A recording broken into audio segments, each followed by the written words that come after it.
우리의 모든 것을 아시는 주님께 나아갑니다. 있는 모습 그대로 주님께 나아갑니다.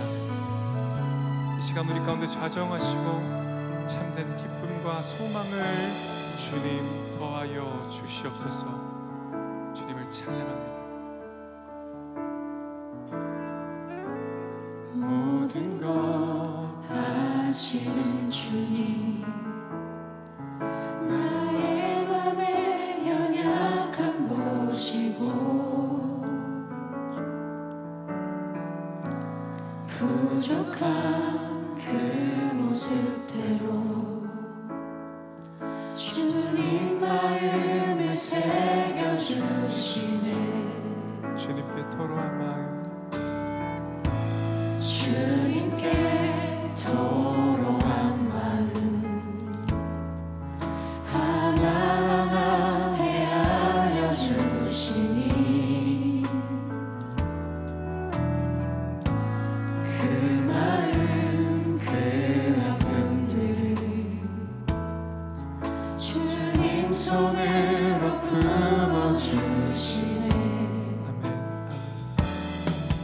거친 길을 걸어갈 때도 험한 산이 앞을 막아도 이 대신 주님의 그 손이 나를 붙드네. 주의 마음이 닿은 내 삶에 점이 슬픔을 씻으시는 주님을 찬양, 주 이름을 찬양하네.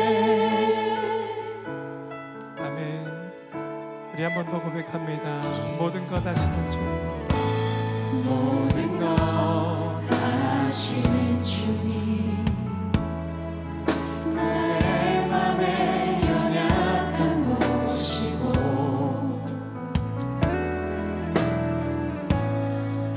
부족한 그 모습대로 주님 마음을 새겨주시네.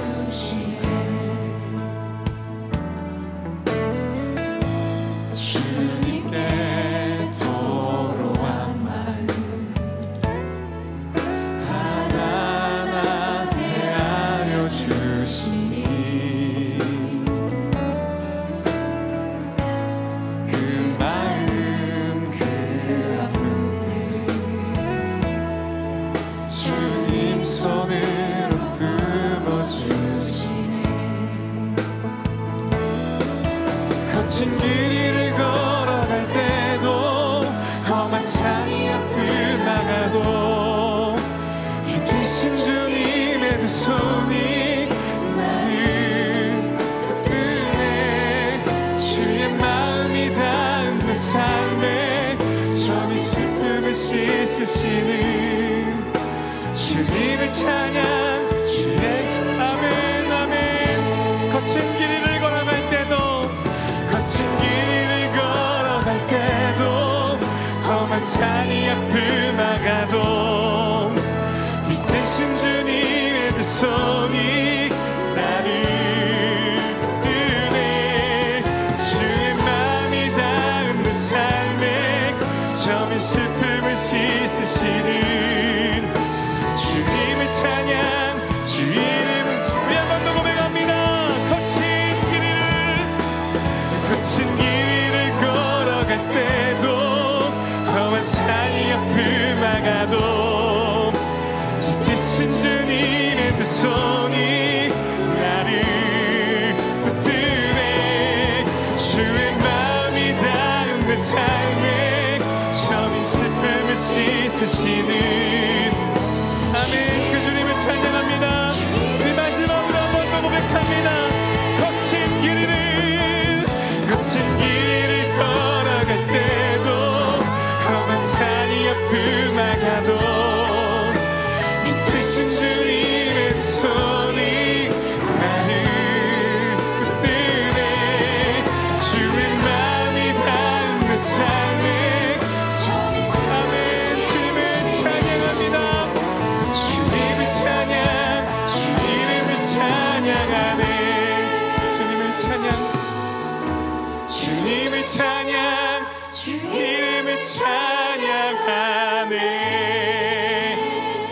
할렐루야. 우리를 그렇게 인도하시는 주님을 찬양합니다. 할렐루야. 우리를 그렇게 붙드시고 우리의 삶을 인도하시는 주님, 우리 선한 목자가 되시는 참 좋은 주님을, 우리 주님의 그 이름을 우리 함께 기쁨으로 찬양하며 나아갑니다. 주 이름 찬양. 주 이름 찬양. 부요의 강물 흐르는 부요한 땅에 살 때에 주님 찬양해. 아멘. 주 이름 찬양. 주 이름 찬양. 거칠은 광야와 같은 내 세길 걸어갈 때도 주님 찬양해. 모든 축복 주신 주님 찬양하리. 어두운 날이 다가와도 난 외치리. 주의 이름을 찬양해. 주의 이름을, 주의 이름을 찬양해. 영화로운 주 이름 찬양. 주 이름 찬양. 주 이름 찬양. 햇살이 나를 비추고 만물이 새롭게 될 때 주님 찬양해. 주 이름 찬양. 가는 길 험할지라도 고통이 따를지라도 그럴지라도 주님을 찬양합니다.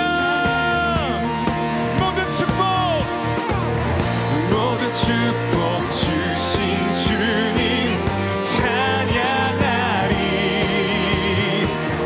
어두운 날이 다가와도 난 외치리. 주의 이름을 찬양해. 주의 이름을, 주의 이름을 찬양해. 영화로운 주의 이름을 찬양해. 주의 이름을 찬양해. 주의 이름을,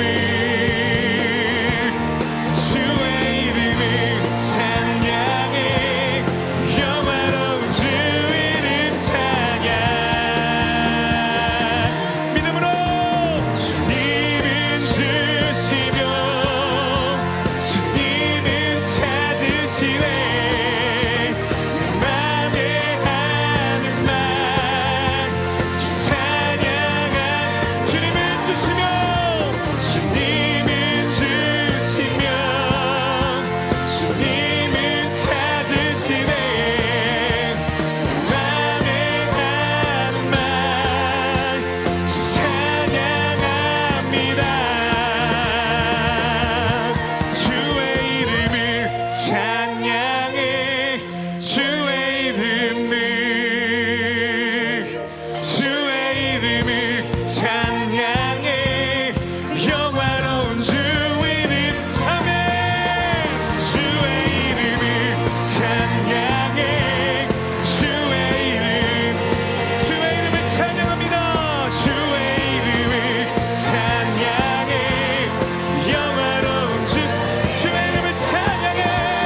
주의 이름을 찬양해. 주의 이름, 주의 이름을. 아멘, 아멘.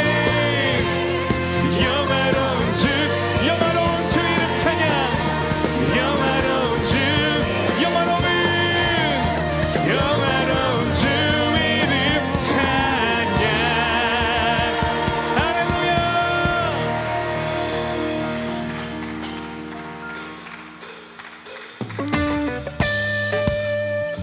우리 한 번 더 찬양받기 합당하신 주님을, 우리 그 은혜를 기억하며 우리 기쁨으로 찬양합니다.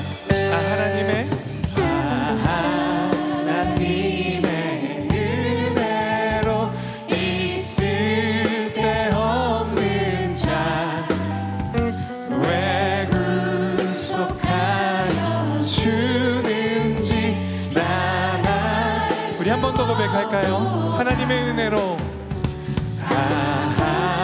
하나님의 은혜로 있을 데 없는 자 왜 구속하여 주는지 난 알 수 없도다.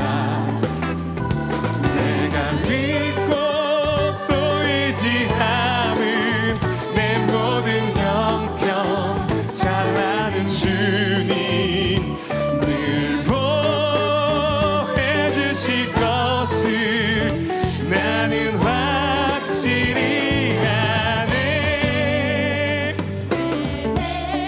개그새 믿음과 또 복음 주셔서 내 마음이 항상 편한지 난 알 수 없도다. 내가 믿고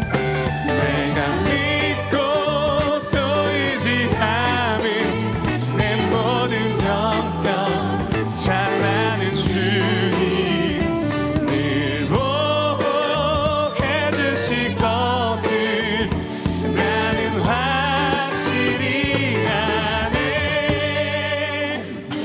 내게 성령 주셔서 내 마음을 감동해 주 예수 믿게 하는지 우리 한 번 더 고백합니다. 왜 내게 성령 주셔서 왜 내게 성령 주셔서 내 마음을 감동해 주 예수 믿게 하는지 난 알 수 없도다.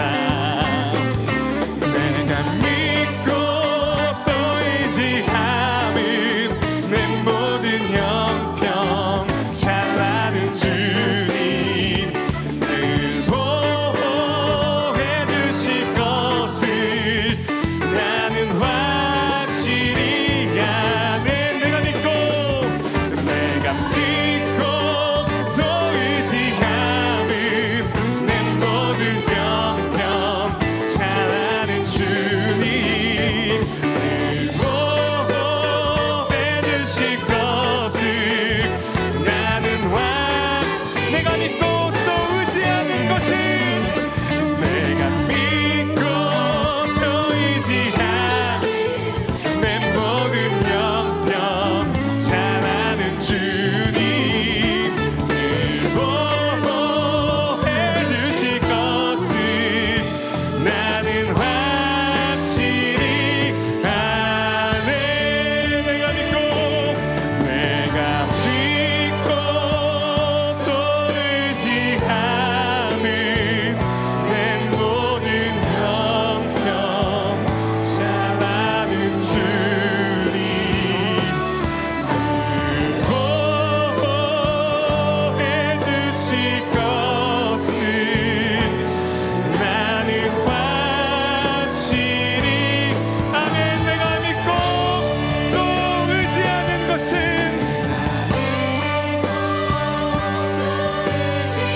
주님께서 우리의 모든 형편을 알고 계시기 때문입니다. 잘 아는 주님 늘 돌보아 주실 것을 나는 확실히 아멘. 아멘. 아멘.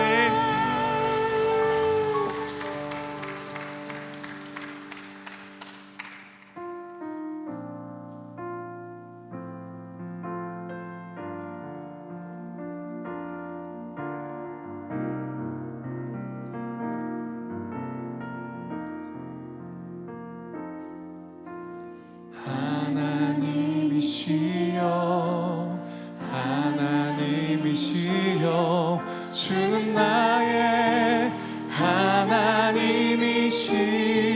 하나님이시로다.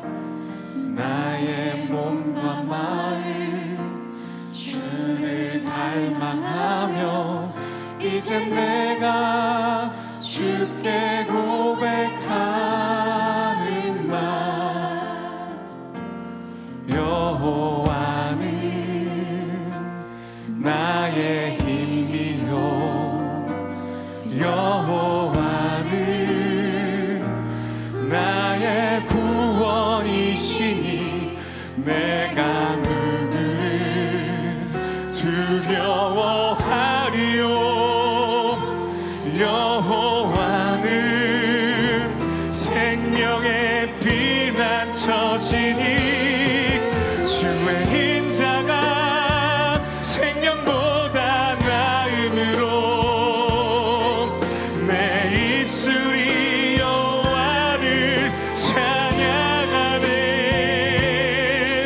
내 평생에 주를 찬양하며 주의 이름으로 내 손 들이라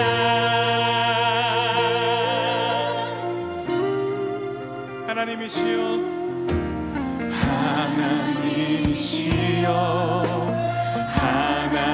하나님이시여 주는 나의 하나님이시로다 나의 몸과 마음 주를 갈망하며 이제 내가 주께 고백하는 말 여호와는 나의 힘이요 여호와는 나의 구원이시니 내가 누구를 두려워하리요 여호와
그렇습니다. 주님의 인자하심이 우리의 생명보다 낫습니다. 우리가 오늘 이 시간 주님의 그 인자하심을 바라며 한자리에 모여 주님을 예배합니다. 주님을 경배합니다. 엎드려 말씀 앞으로 나아가고 기도의 자리로 나아갑니다. 주님, 은혜를 더하여 주옵소서. 구원의 손을 보게 하여 주옵소서. 도우신 하나님의 섭리를 바라보게 하여 주옵소서. 우리가 연약할 때도 더욱 귀히 여기시고 새새 옷을 입혀주시는 그 사랑의 하나님을 만나는 밤 되게 하여 주시옵소서. 우리 사모하는 마음으로 주여 한번 부르짖고 함께 기도하며 나아갑니다. 기도합니다. 주여,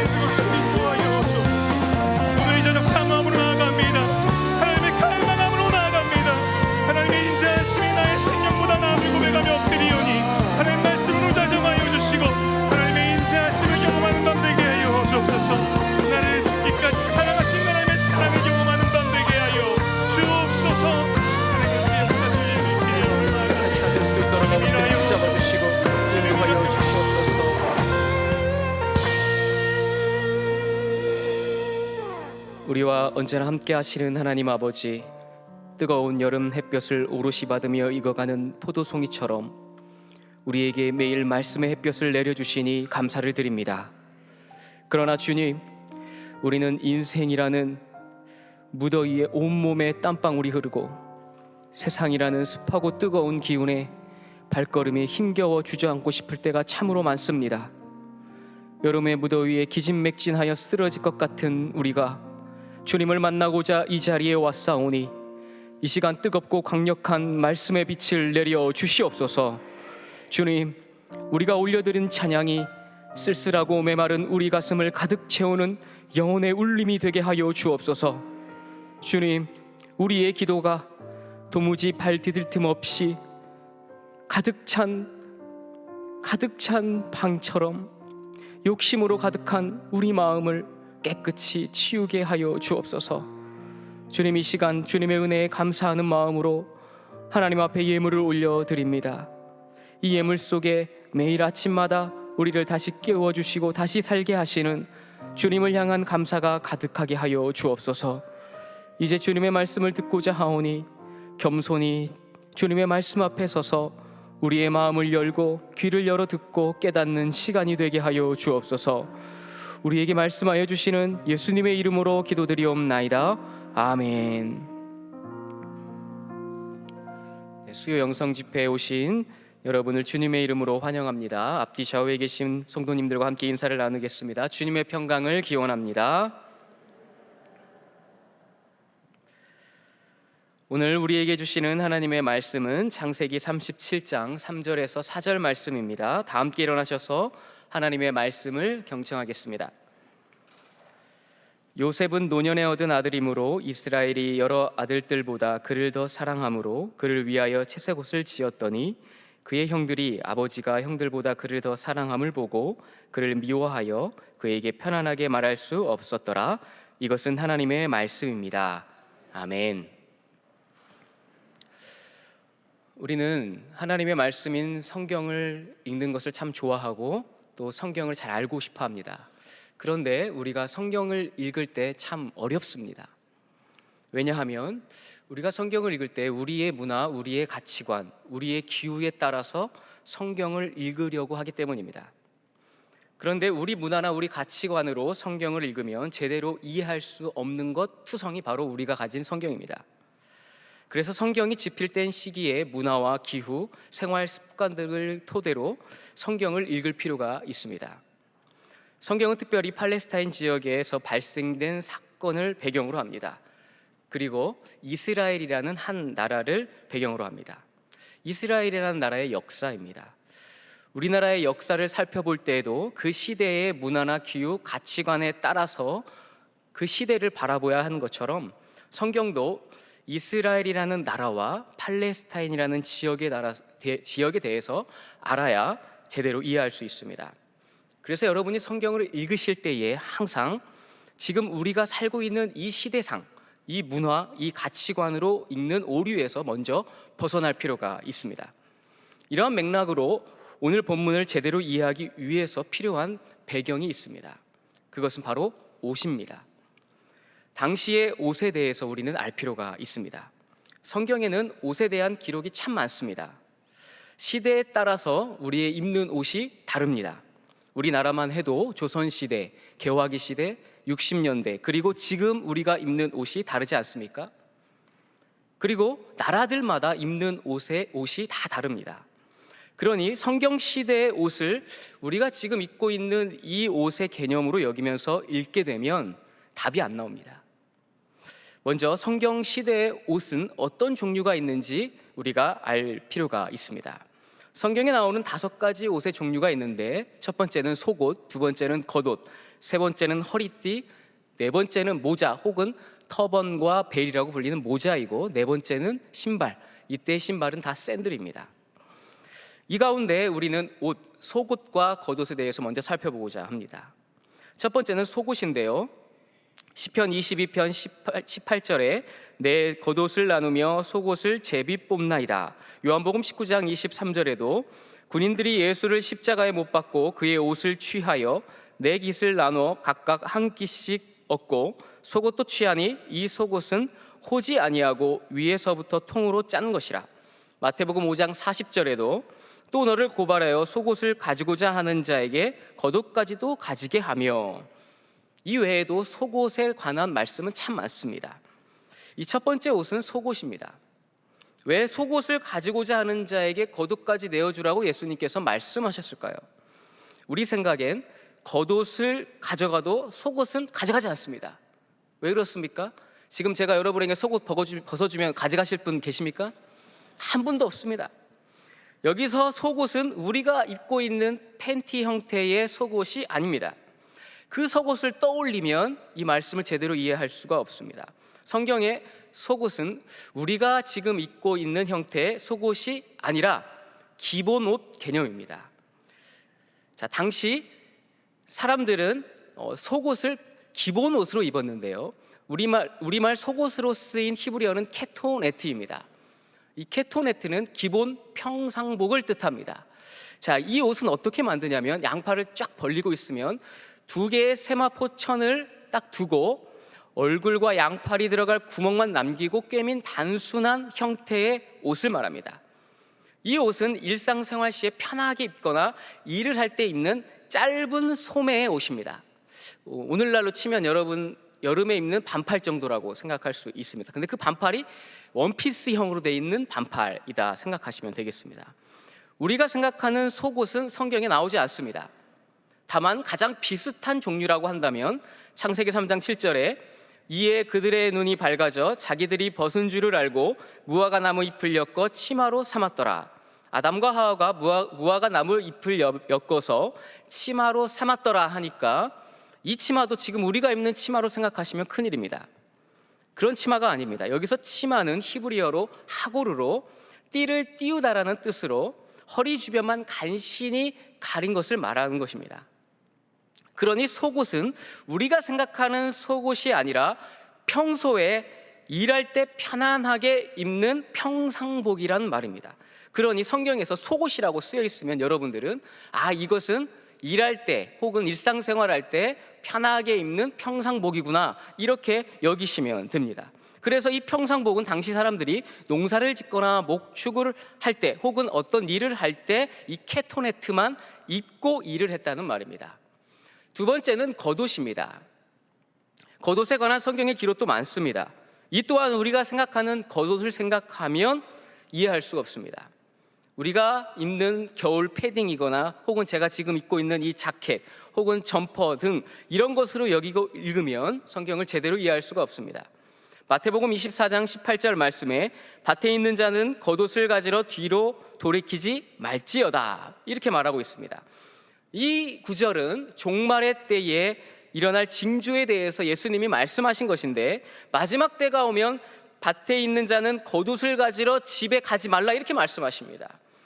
당시 사람들, 예수님이 이 말씀하실 때 사람들은 대부분 농사를 지었습니다. 농부였습니다. 일반적인 일을 할 때 평상복 어떤 옷을 입습니까? 캐토네트, 이 속옷 캐토네트만 입고 일을 했습니다.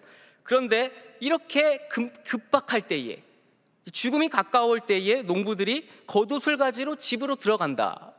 이상하지 않습니까? 우리 같으면 지금 무엇을 가지러 가야 되겠습니까? 집에 불이 났습니다. 여러분, 무엇을 가지고 나오시겠습니까? 다이아몬드, 금반지, 통장, 아주 귀중품을 가지고 나와야 맞지 않겠습니까? 그런데 이들은 왜 겉옷을 제일 먼저 가지러 갔을까요? 이런 질문을 한번 던져봐야 하지 않겠습니까? 왜 죽음이 다가오는 종말의 때에 집에 가서 겉옷을 들고 나오려고 했을까? 예수님은 왜 겉옷을 가지러 가지 말라고 말씀하셨을까? 다시 한번 사진을 보면, 사진에서 보듯이 겉옷은 정사각형 형태의 천 조각입니다. 우리말 성경에 겉옷으로 쓰인 히브리 단어는 심나, 베게드, 여러 가지 단어로 다양하게 쓰이는데요, 뜻은 모두 다 몸의 가장 바깥에 걸치는 옷을 뜻합니다. 이 겉옷은 이 세마포로 만드는 캐토네트와는 달리 주로 양털로 만들었습니다. 소매가 있는 이 속옷과는 달리 이 겉옷 심나는 소매가 없거나 있어도 무척 짧았습니다. 여기 그림에서 보듯이 이런 모양입니다. 그런데 이 성서 시대의 이 심나는 겉옷은 또 다른 용도가 있습니다. 그것은 바로 이불입니다. 겉옷의 모양을 보더라도 비록 옷이라고 불리지만 정사각형 형태의 천조각에 불과하기 때문에 언뜻 보면 이불처럼 보일 수 있습니다. 집 근처에서 일을 하고 외출할 경우에는 이 캐토네트만 입고 생활하다가 멀리 여행을 떠날 때는 반드시 이 심나, 속옷을 가지고 가게 되었습니다. 왜냐하면 장기간 여행을 할 때 낮에는 더위와 비를 막아주고 밤에는 길거리에서 노숙을 해야 되는 것이 당연했기 때문에 이불로 이 심나를 사용했다는 말입니다. 이 겉옷을 이불처럼 덮고 잠을 잤습니다. 그러니 겉옷은 반드시 하나씩 가지고 있었습니다. 그런데 이 겉옷을 우리가 지금 집에 가셔서 여러분의 옷장을 열어보시면 겉옷이 몇 개 있으십니까? 적어도 3개 이상은 있으실 겁니다. 여러 벌이 있지만 이때 당시에 이 심나는 딱 한 벌 있는 것입니다. 대부분 서민들은 딱 한 벌의 겉옷을 가지고 살았다는 말입니다. 단벌 신사입니다. 그래서 사도 바울도 디모데후서 4장에서 디모데에게 드보와 가보에 있는 나의 겉옷을 좀 가지고 오너라, 이렇게 말했던 것입니다. 그래서 이 겉옷은 아무리 가난한 사람이라도 최후의 수단으로 전당 잡혀 돈을 빌릴 수 있었습니다. 출애굽기 22장 26절과 27절 말씀을 제가 개역 한글로 읽어드립니다. 내가 만일 이웃의 옷을 전당 잡거든 해가 지기 전에 그에게 돌려보내라. 그 몸을 가릴 것이 이뿐이라. 이는 그 살의 옷인즉 그가 무엇을 입고 자겠느냐. 그가 내게 부르짖으면 내가 들으리니 나는 자비한 자임이니라. 그 옷이 그 살의 옷인즉 이렇게 표현하였습니다. 개역 개정판으로서는 그의 알몸을 가린 옷인즉 이렇게 말했습니다. 그 겉옷이 전부인데 덮을 것이 그것뿐이니까 해 지기 전에 반드시 그 겉옷을 돌려주라, 이렇게 말씀하셨습니다. 이를 통해 볼 때 예수님이 하신 말씀, 마태복음 5장 40절, 또 너를 고발하여 속옷을 가지고자 하는 자에게 겉옷까지도 가지게 하며, 당시 이 심나 겉옷에 대한 중요성을 알고 이 말씀을 읽게 되면 지금 우리 옷장 속에 있는 몇 벌의 겉옷 중 하나를 내어주라는 말이 아닌 것을 우리가 알 수 있습니다. 속옷을 가지고자 하는 자에게 겉옷까지 주라는 이 산상수훈의 이 말씀은 내 이웃을 사랑하되 하나밖에 없는 겉옷을 줄 정도로 사랑하고 용서하라는 신앙을 가지라는 아주 엄청난 말씀입니다. 그렇다면 캐토네트, 이 속옷이 우리가 생각하는 속옷이 아닌 것을 알았으니 이런 관점으로 예수님이 십자가에 달리셨을 때의 장면을 한번 살펴보겠습니다. 요한복음 19장 23절과 24절 말씀입니다. 우리 이 말씀을 같이 한번 읽어보겠습니다. 군인들이 예수를 십자가에 못 박고 그의 옷을 취하여 4깃을 나눠 각각 한 깃씩 얻고 속옷도 취하니 이 속옷은 호지 아니하고 위에서부터 통으로 짠 것이라. 군인들이 서로 말하되 이것을 찢지 말고 누가 얻나 제비 뽑자 하니 이는 성경에 그들이 내 옷을 나누고 내 옷을 제비 뽑나이다 한 것을 응하게 하려 함이러라. 이 겉옷은 당시에 돈과 같습니다. 한 벌밖에 없기 때문에, 귀중하기 때문에 돈의 가치가 있습니다. 지금처럼 옷을 만드는 기술이 없었던 시대에 옷은 아주 귀한 것입니다. 그러니 이 로마 군인들이 예수님의 옷을 가져가며 나름대로 자신들의 부수입을 얻었다고 좋아했습니다. 이에 대해서 우리가 아는 것처럼 이 겉옷을 4조각으로 나눠 가졌다는 것은 로마 군인 4명이 예수님의 겉옷을 찢어서 가졌다는 말입니다. 그러니 겉옷은 찢어서 가져도 상품 가치가 있었다는 뜻입니다. 자, 그런데 왜 속옷은 각기 나누어 갖지 않고 4사람이 제비를 뽑았을까요? 로마 군인들이 이 겉옷을 벗기고 속옷을 가지려고 할 때에 속옷을 보고 깜짝 놀랐습니다. 이 속옷이 보통 속옷이 아니었습니다. 요한복음 원문에는 이렇게 표현하고 있습니다. 호키톤 아라포스, 이렇게 말하고 있습니다. 여기서 아라포스는 부정불변어 아와 바늘을 뜻하는 라피스의 합성어인데요, 이 뜻이 바늘을 대지 않은, 꿰매지 않은 이라는 뜻입니다. 그러니까 예수님이 입은 이 캐토네트는 일반적인 캐토네트가 아니라 바늘을 대지 않은 한 통으로 되어 있는 옷입니다. 그래서 성경은 호지 아니하고 위에서부터 통으로 짠 것이라, 그러니까 이음새 없이 위에서 아래까지 통으로 짠 것이다, 이렇게 말하고 있습니다. 이 옷은 보통 사람이 입는 캐토네트가 아닙니다. 역사가 요세푸스는 이 옷이 왕이나 제사장들이 입는 옷이다 라고 기록합니다. 성경도 그렇게 말해주고 있습니다.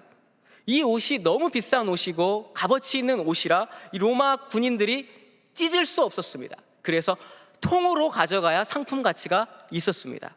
그랬기 때문에 이 제가격을 받기 위해서 제비를 뽑아서 한 사람이 가져가자 한 것입니다. 그리고 그 행동은 시편의 예언을 정확하게 이루었습니다. 시편 22편 18절의 말씀입니다. 내 겉옷을 나누며 속옷을 제비 뽑나이다. 이렇게 예수님의 속옷을 제비 뽑은 이 모습을 읽으면서 우리 속옷을 연상하게 되면 어떻게 성경의 의미를 제대로 깨달을 수 있겠습니까? 이 옷은 왕이며 대제사장이 입는 옷입니다. 예수님이 우리의 왕이고 우리의 제사장이 되심을 알려주는 놀라운 구절입니다.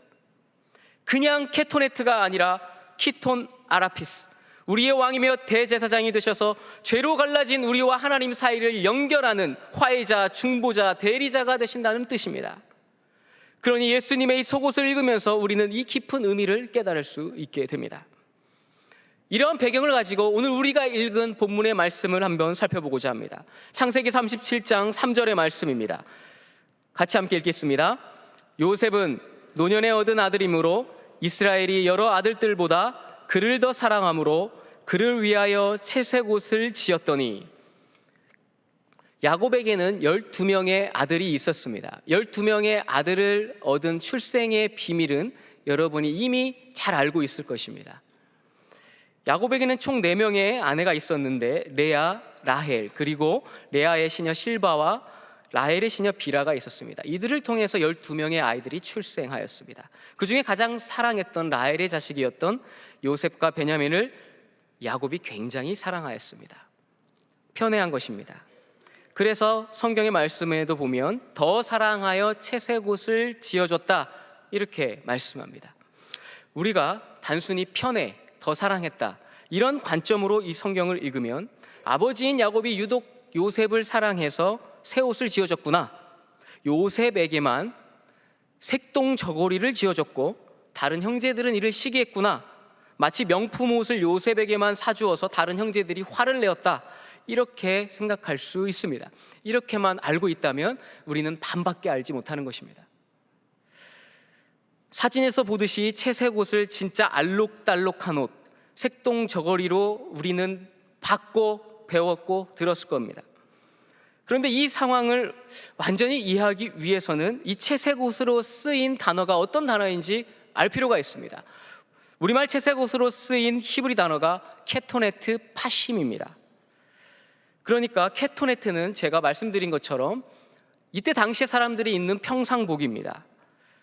아까 사진에서 본 것처럼 긴 치마처럼 생겼고 소매는 짧아 일하기 편한 옷입니다. 이것이 케토네트입니다. 그런데 케토네트 파심이라고 했습니다.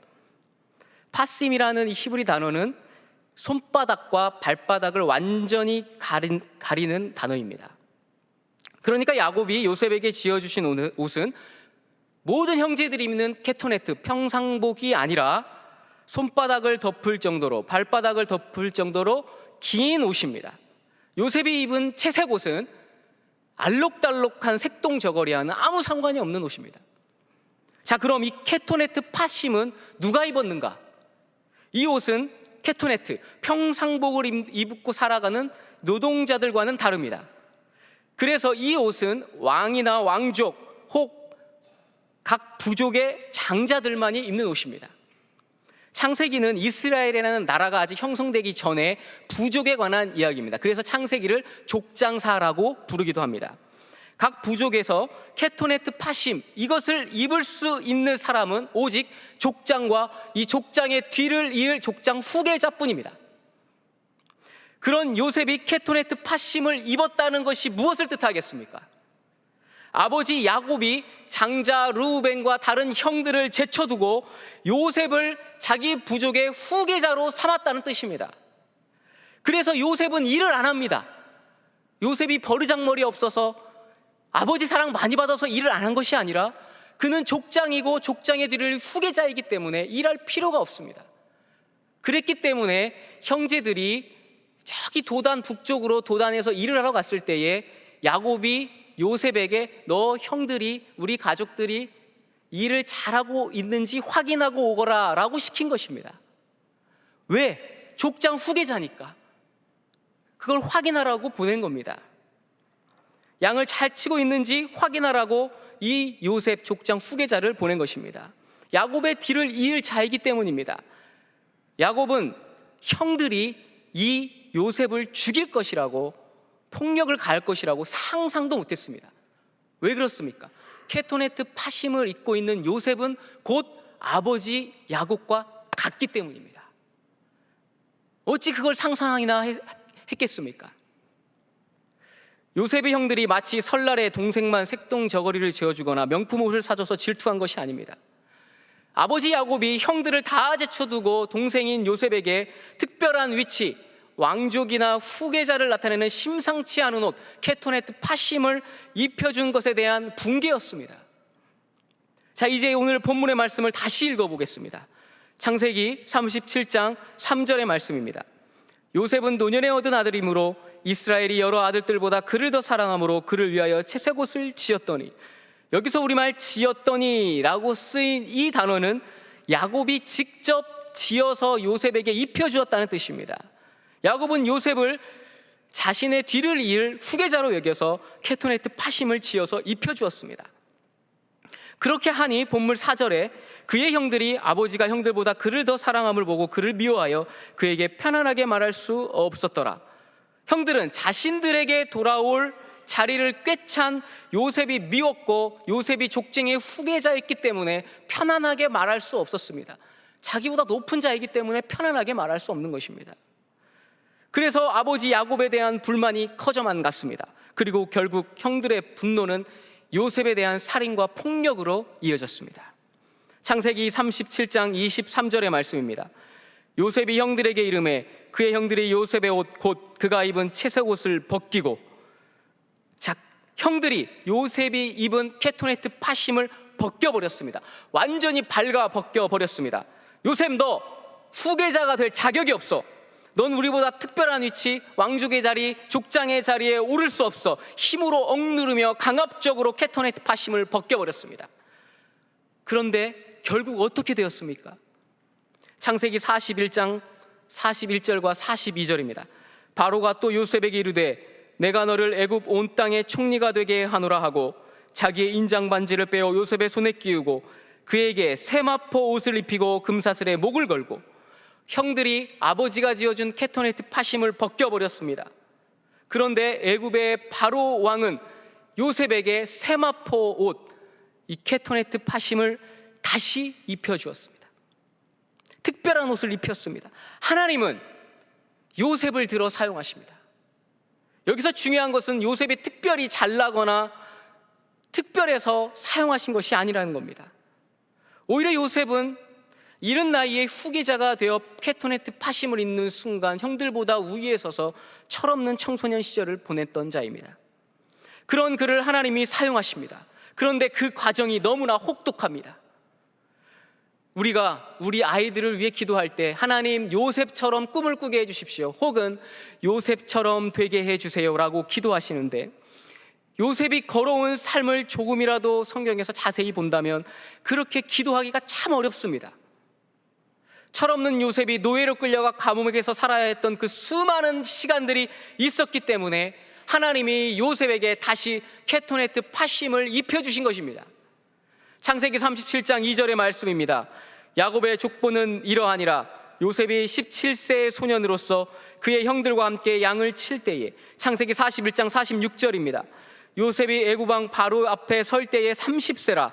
그가 바로 앞을 떠나 애굽 온 땅을 순찰하니. 요셉은 17살에 케토네트 파심을 입습니다. 장자의 위치, 왕족의 위치, 후계자의 위치를 수여받았습니다. 그리고 30세의 나이에 바로를 통해서 애굽의 총리로 케토네트 파심을 다시 입습니다. 그 사이 13년의 혹독한 세월이 있습니다.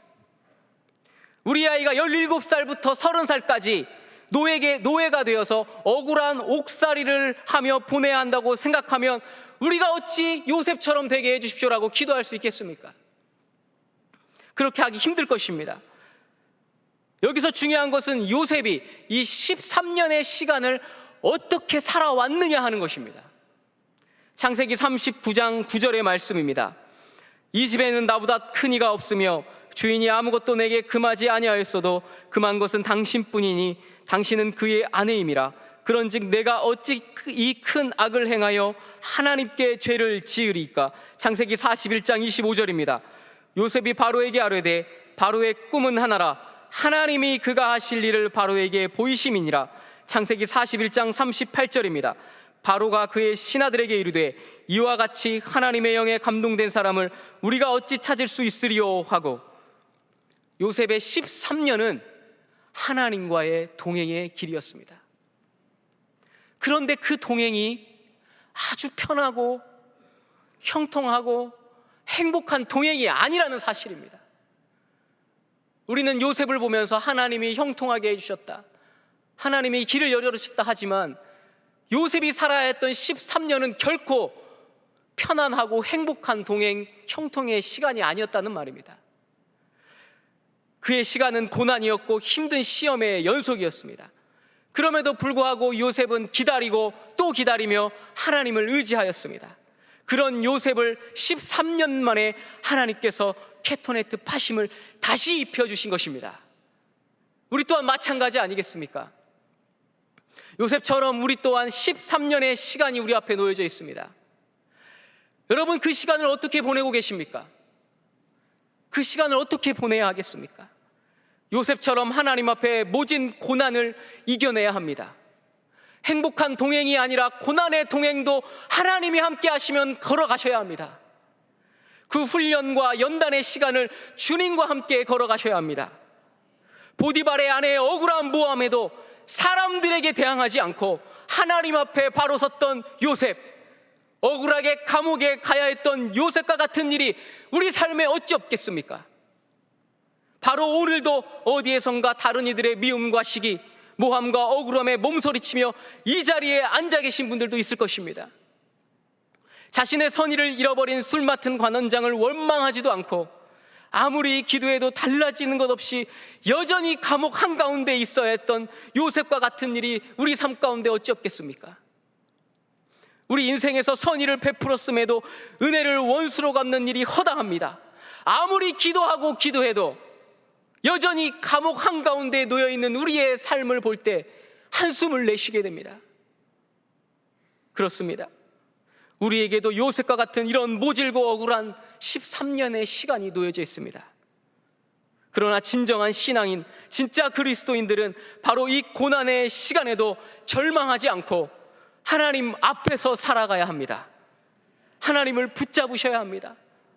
여러분, 얼마나 힘이 드십니까? 얼마나 억울하고 얼마나 기도해도 이루어지지 않는 일들이 많습니까? 그 13년의 인고의 시간이 있기 때문에 하나님께서 우리를 케토네트 파심, 이것을 다시 입혀주시는 거 아니겠습니까? 진짜 신앙인, 진짜 그리스도인들은 억울하고 고통스러워도 그 시간에 함께 하시는 하나님과 동행하며 형통의 길을 이끌어주시는, 고난의 길을 이끌어주시는 그 주님을 붙잡고 살아가야 합니다. 우리가 그런 삶을 살고자 결심하셨을 때에 하나님께서 우리에게 이 케토네트 파심을 다시 입혀주셔서 우리를 왕과 같은 제사장이요, 거룩한 나라요, 하나님의 소유가 된 백성으로 우리의 삶을 이끌어 주실 것입니다. 기도하겠습니다. 우리의 손을 놓지 않으시는 하나님 아버지, 요셉은 아버지 야곱의 후계자로 케토네트 파심을 입었지만 형들은 요셉을 향한 미움과 시기로 야곱이 직접 지어준 케토네트 파심을 벗겨버렸습니다. 순식간에 요셉은 족장의 후계자에서 노예로 전락하게 되었습니다. 그러나 그것으로 요셉은 절망하거나 좌절하지 않았습니다. 오히려 노예로 살아간 13년의 고난의 시간에 하나님만 붙잡는 신앙인으로 살았습니다. 주님, 우리 또한 요셉과 같은 13년의 인고의 시간이 있음을 기억하게 하여 주옵소서. 비록 억울하고 고통스럽고 우리를 모함하고 시기할지라도 내가 어찌 하나님 앞에서 죄를 지으리까 라고 외쳤던 요셉의 고백을 우리도 드리게 하여 주옵소서. 그 어떤 상황에서도 흔들리지 않고 하나님 앞에서 살아갔던 요셉처럼 우리 또한 주님만을 붙들게 하여 주시옵소서. 그리하여 형들이 벗겨버렸던 케토네트 파심을, 노예로 살았던 애굽에서 다시 입혀주셨던 하나님의 은혜를 우리도 누리게 하여 주옵소서. 주님, 이제는 하나님께서 직접 지어 입혀주시는 이 케토네트 파심을 입고 당당히 왕같은 제사장이요, 거룩한 나라요, 그의 소유가 된 백성으로 살아가는 그리스도인이 되게 하여 주옵소서. 우리의 모든 아픔을 아시고 동행하여 주시는 예수 그리스도의 이름으로 기도드리옵나이다. 아멘. 이제 우리 다 함께 이 13년의 고난의 시간에도 함께 하셨던 주님을 찬양하길 원합니다. 우리의 모든 것 아시는 주님, 모든 아픔을 아시는 주님을 붙들며 다 함께 찬양드리기 원합니다.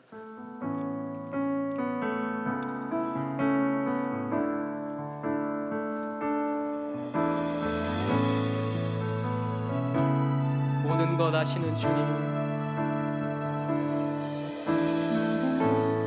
모든 것 아시는 주님, 나의 맘의 연약함 보시고 나의 맘의 연약함 보시고 부족한 그 모습대로 부족한 그 모습대로 주님 마음에 새겨주시네.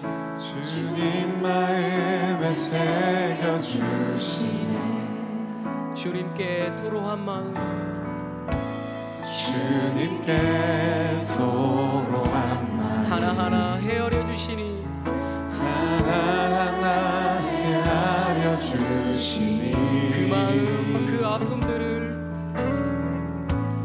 그 마음, 그 아픔들 주님 손으로 품어주시네. 주님 손으로 품어주시네.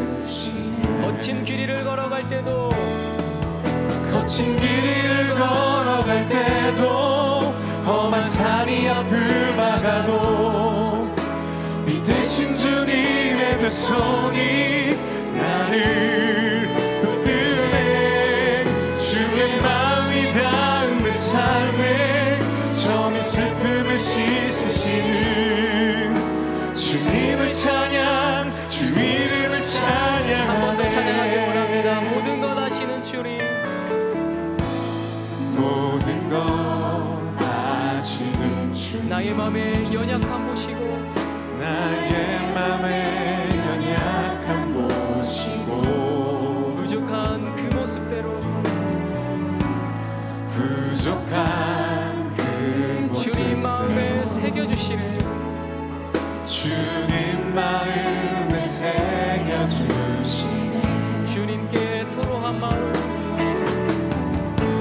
주님께 또 하나하나 헤아려 주시니 하나하나 헤아려 주시니 그 마음, 그 아픔들을 그 마음, 그 아픔들을 주님 손으로 품어주시니 손으로 품어주시네. 거친 길이를 걸어갈 때도 거친 길을 걸어갈 때도 험한 산이 앞을 막아도 빛대신 주님의 두 손이 나를 붙드네. 주의 마음이 닿는 삶에 점이 슬픔을 씻으시는 주님을 찬양, 주 이름을 찬양하네. 거친 길을 걸어갈 때도 험한 산이 앞을 막아도 빛대신 주님의 두 손이 나를 붙드네. 주의 마음이 닿는 삶에 점이 슬픔을 씻으시는 주님을 찬양, 주 이름을 찬양하네. 거친 길을 걸어갈 때도 험한 산이 앞을 막아도 빛대신 주님의 두 손이 나를 붙드네. 주의 마음이 닿는 삶에 점의 슬픔을 씻으시는 주님을 찬양, 주 이름을 찬양하네. 우리 믿음으로 창세기 41장 41절과 42절을 함께 고백하겠습니다. 바로가 또 모세에게 이르되 내가 너를 애굽 온 땅의 총리가 되게 하노라 하고 자기의 인장 반지를 빼어 요셉의 손에 끼우고 그에게 세마포 옷을 입히고 금사슬을 목에 걸고. 요셉은 무려 13년의 인고의 시간을 보내야 했습니다. 하지만 요셉은 자신의 인생이 보잘것없다며 절망하거나 좌절하지 않았습니다. 왜냐하면 요셉은 하나님을 붙들었기 때문입니다. 그 하나님이 요셉과 함께 하셔서 다시 케토네트 파심을 입혀주셨습니다. 우리도 마찬가지입니다. 우리는 거친 길이를 걸어가며 험한 산이 앞을 막고 있는 원치 않는 삶을 살아갈 때가 있습니다. 그럴 때마다 우리 마음을 아시는 하나님을 붙듭시다. 우리 마음 하나하나 헤아려 주시고 그 아픔을 감싸주시는 주님 앞에서 살아가겠노라고 이 시간 주님의 이름을 한번 외치며 함께 기도하기를 원합니다. 주여! 살아계신 아버지 하나님, 우리가 주님을 붙듭니다. 우리를 이끄시고 우리와 함께 하시는 하나님을 붙잡습니다. 하나님, 우리의 삶의 손이 우리의 삶의 시간입니다. 우리의 삶의 신성하게 이 시간 내 시간입니다. 아무리 기도해도 들지 않고 아무리 주님을 씻으시는 주님을 찬양, 주님을 찬양하네.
믿음으로 마태복음 7장 13절과 14절의 말씀을 함께 봉독하겠습니다. 좁은 문으로 들어가라. 멸망으로 인도하는 문은 크고 그 길이 넓어 그리로 들어가는 자가 많고 생명으로 인도하는 문은 좁고 길이 협잡하여 찾는 자가 적음이라. 이 땅의 교회가 마땅히 좁은 길 고난의 길을 걸어가게 하여 주옵소서. 세상의 화려함의 옷을 입지 않게 하여 주시고 하나님이 지어주신 캐토네티 파심을 입는 교회가 되게 하여 주옵소서. 그리하여 마땅히 진리의 길 생명으로 인도하는 좁은 문을 향해 나아가는 교회가 되게 하여 주옵소서. 이어서 우리 주변의 질병의 고통, 경제적 어려움, 정신적 아픔 가운데 놓여있는 많은 이웃들을 위해 주님의 마음으로 간절히 기도하게 하여 주옵소서. 마지막으로 담임 목사님의 사역과 건강, 모든 삶의 걸음 가운데 주님의 동행하심이 함께하여 달라고, 동역하는 모든 교육자들과 직원들에게도 동일한 은혜를 부어달라고 다 함께 주님의 이름을 한번 외치면서 함께 기도하기를 원합니다. 주여. 험한 산이 앞을 막아도 이 땅의 교회가 주님의 강하신 좁은 길로 가게 하여 주시옵소서. 세상의 화려함에 웃지 않게 하여 주시옵소서. 하나님이 지어주신 캐토레티 파심을 진리의 길, 생명의 길, 생명의 길로 협착하게 그 길이 진리의 길이오니 그 길로 전원으로 들어가는 교회가 되게 하여 주셔서 이 세상에서 나가는 많은 이들을 이 이웃들에게 하나님의 말씀을 전하고 영혼을 살리는 아름다운 교회를 세워지게 하여 주시옵소서.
우리 시간 믿음으로 베드로전서 2장 9절의 말씀을 함께 선포하겠습니다.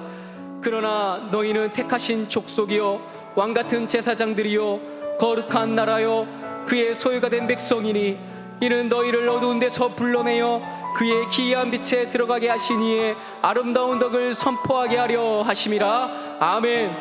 우리는 지금 매우 힘겹고 고통스러운 길을 걸어가고 있습니다. 이 나라는 갈등과 분열로 2023년 한 해를 채우고 있고 국민들은 한 끼의 식사를 걱정하며 살얼음판을 걷고 있는 것과 같습니다. 수많은 문제와 어려움이 우리 앞을 가로막고 있습니다. 그러나 이스라엘을 다시 거룩한 나라로 세우신 주님을 바라보는 나라가 되게 하여 주옵소서. 그리하여 우리나라 이 민족이 거룩한 나라요 그의 소유가 된 백성이 되게 하여 주옵소서. 우리의 참된 소망은 주님밖에 없사오니 우리를 긍휼히 여겨 주시어 다시 캐토레트 파심을 입혀 주시어 주님의 백성 주님의 나라로 살아가게 해달라고 이 시간 주님의 이름을 한번 외치면서 다 함께 기도하겠습니다. 주여 살아계신 주님의 소리 민족을 불쌍히 여겨 주시옵소서. 아버지 하나님 주님의 마음이 다 2023년 하나님의 죄와 있습니다. 아버지 하나님 정말 세상에 살아가고 있는 하나님 주신 아버지 하나님 생각하지 아니하고 하나님 민족을 불쌍히 여겨주시사 민족을 살리고 모두에게 오게 하여 주시고 하나님의 기도를 세워주시옵소서. 다시 한번 이스라엘 주님의 거룩한 나를 세워주시고 주님의 말씀을 세워주시옵소서.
우리 이 시간 결단하는 마음으로 찬송가 430장을 함께 찬양하겠습니다.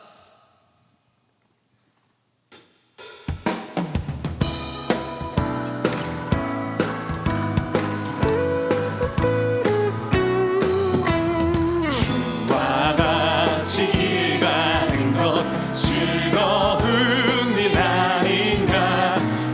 우리 주님 걸어가신 날자취를 밟겠네.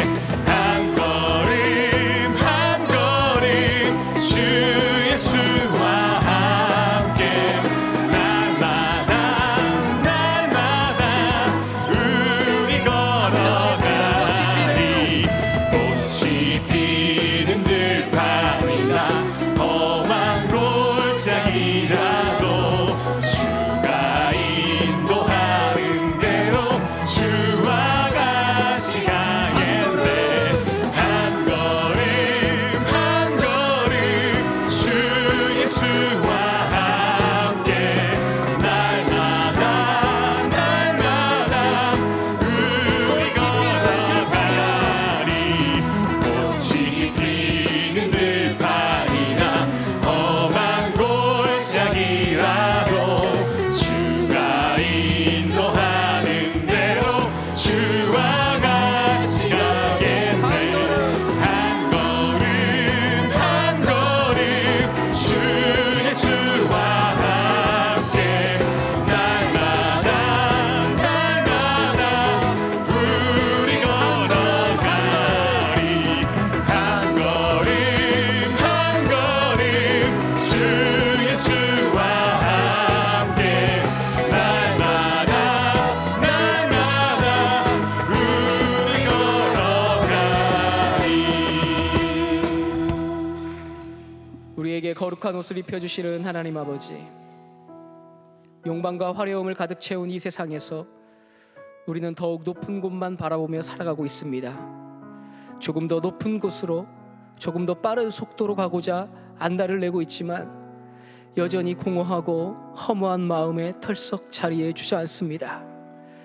이렇듯 거친 길 위를 걸어갈 때도 우리를 붙드시는 주님과 동행하는 믿음으로 살아가게 하여 주옵소서.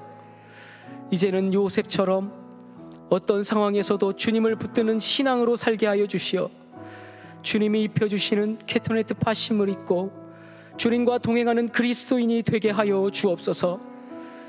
그리하여 비 오면 우산이 되고 햇살 오면 그늘 되어 늘 우리와 함께 하시는 하나님의 크신 은혜를 누리게 하여 주옵소서.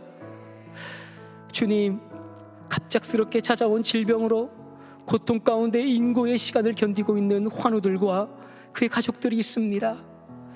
나을 수 있다는 기대와 나을 수 없을 것 같은, 쓰러질 것 같은 두려움으로 떨고 있는 그들을 긍휼히 여겨주시사 회복과 치유의 은혜를 부어 주옵소서.